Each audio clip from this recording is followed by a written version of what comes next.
chào các bạn, chào mừng các bạn đến với kênh Thủy Sinh Aqua Channel, kết nối đam mê thủy sinh. Hôm nay mình xin chia sẻ với các bạn một mẫu bể nhỏ để bàn, rất dễ làm, dễ chăm, phù hợp để bàn làm việc hoặc trang trí trong nhà. Và đặc biệt là có thể phát triển tốt trong điều kiện mùa hè nóng nực như hiện nay.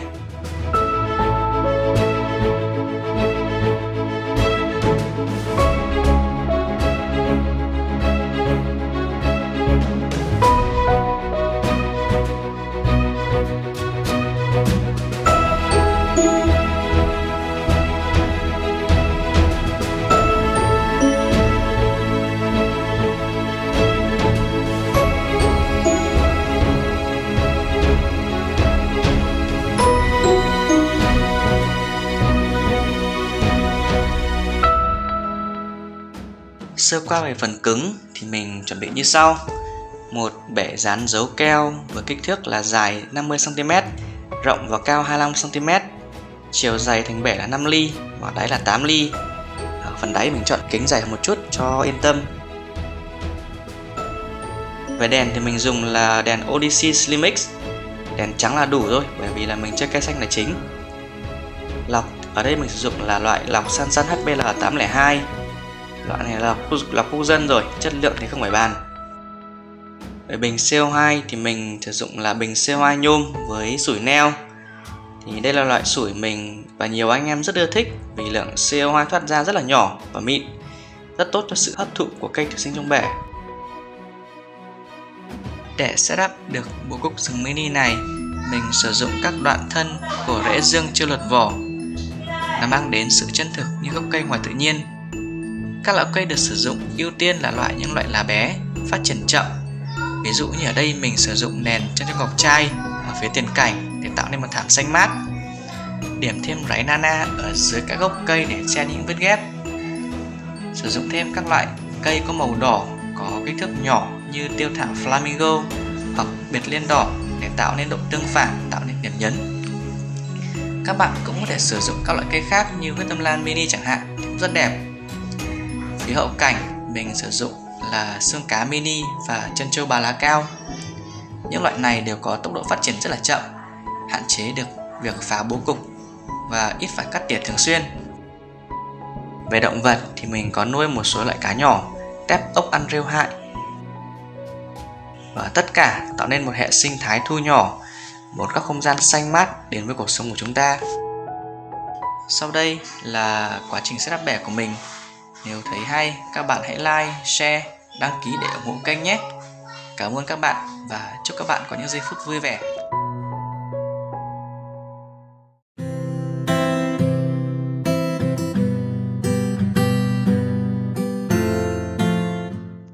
Các bạn hãy chọn những cành rễ dương có kích cỡ khác nhau, cắt vừa với kích thước chiều cao bể của các bạn. Ở đây mình sử dụng tấm Formex để lót dưới đáy bể để gắn các gốc lũa lên trên.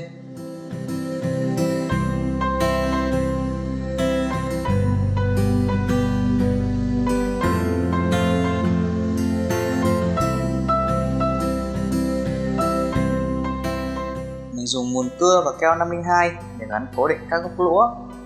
Các bạn hãy bố trí gắn những gốc lũa to ở phía trước mặt bể và những cành lũa nhỏ ở phía sau để tạo chiều sâu cho bố cục.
Sau đó mình thêm những viên đá dưới chân lũa và những đoạn rễ nhỏ để tạo sự chân thực cho gốc cây.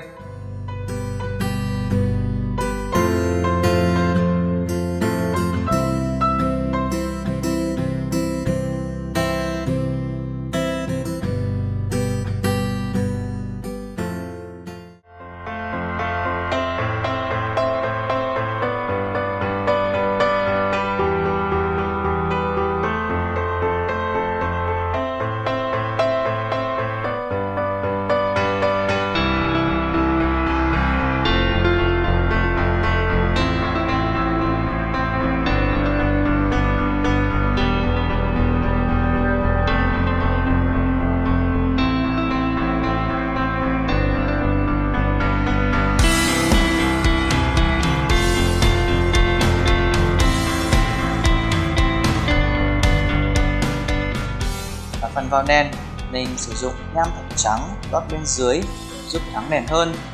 Sau đó thêm vi sinh Nufan cho hệ vi sinh của bể phát triển.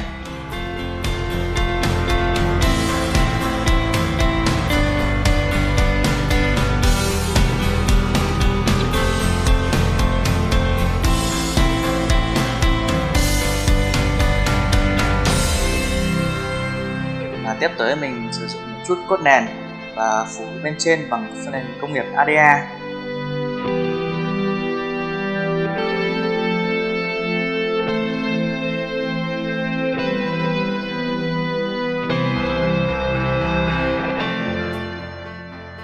Sau khi xong phần bố cục thô, mình sẽ tiến hành vào kê cho bể.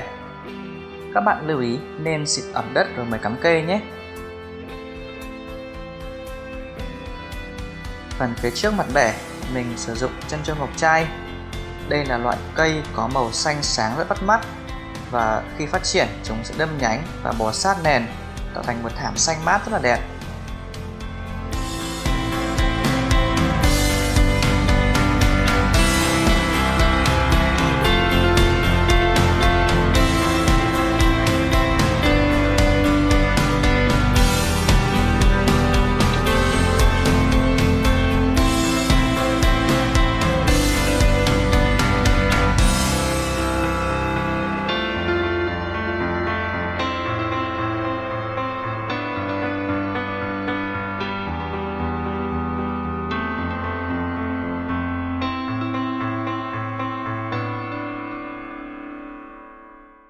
Mình cắm xen kẽ cỏ ngư mo trên luồn xòe để trông thảm cỏ được tự nhiên hơn.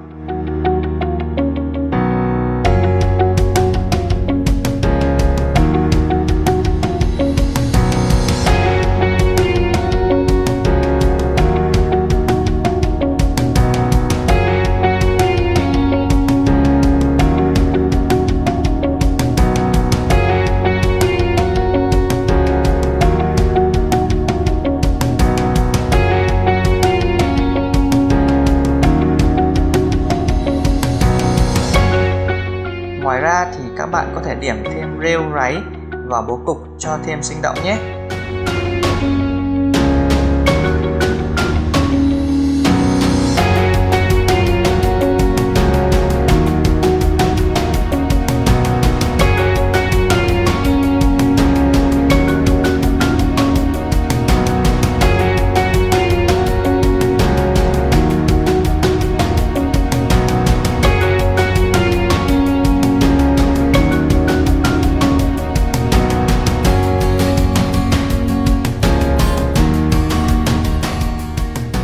Các bạn lưu ý hãy vào nước thật nhẹ nhàng để tránh xối nền.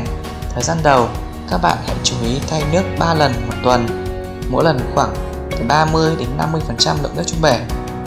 Bật đèn và CO2 tầm 8 tiếng một ngày, chia đôi thời gian, ví dụ như là 4 tiếng buổi sáng và 4 tiếng buổi chiều.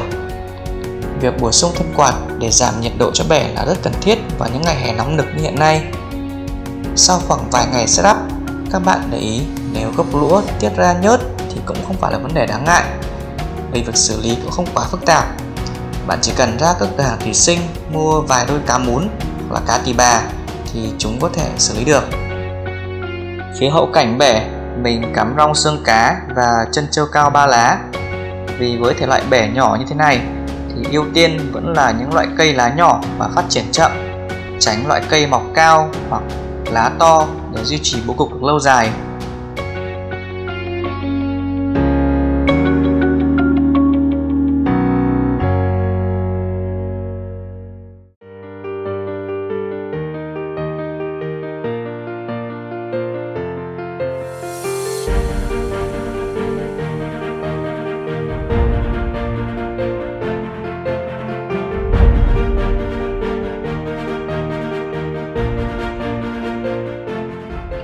Sau tầm khoảng 2 tháng, chúng ta đã có một chiếc bể thủy sinh phát triển gần như ổn định.